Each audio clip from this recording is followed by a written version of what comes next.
கல்வி இருக்கிறது என்றால் அது எல்லோருக்கும் கல்வியாக இருக்கிறதா என்றால் இல்லை. கோச்சிங் சென்டருக்கு அனுப்ப முடிஞ்ச குழந்தைங்களுக்கு மட்டும்தான் மருத்துவம் அப்படின்ற மாதிரியான ஒரு இடத்துக்கு போய்கிட்டு இருக்கிறது. ஆனால் அது கூடாது. நீட் என்னும் அந்த ஒரு விஷயத்தை நாம் வைக்கக்கூடாது, குழந்தைகள் மேல் அந்த அழுத்தத்தை வைக்கக்கூடாது என்பதை முதலாக கூறியது தமுஏகாசு. அதை நமது மரியாதைக்குரிய தமிழக முதல்வரும் தொடர்ந்து அதை பத்தி பேசிக்கிட்டே இருக்காரு. நீட்டை விலக்குங்கள் என்று. நீட் ஏன் விலக்கப்பட வேண்டும்? இது ஒரு உதாரணம் தான்.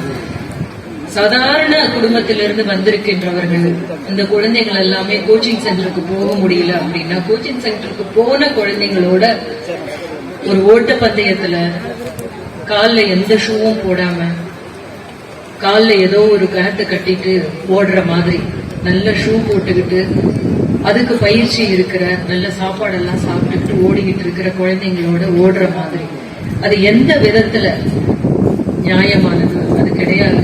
எல்லா குழந்தைங்களுக்கும் எப்படியான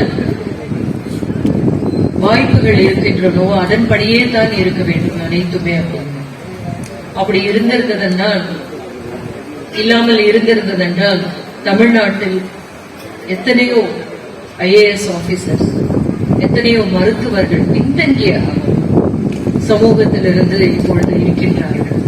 அவர்கள் அனைவரும் அங்கே செல்வதற்கான ஒரு வாய்ப்பு எப்படி கிடைத்தது, அவர்களுக்கான ஒரு வழிமுறை எப்படி கிடைத்தது என்றால் சமூக நீதி இருந்ததனால் மட்டும்தான்.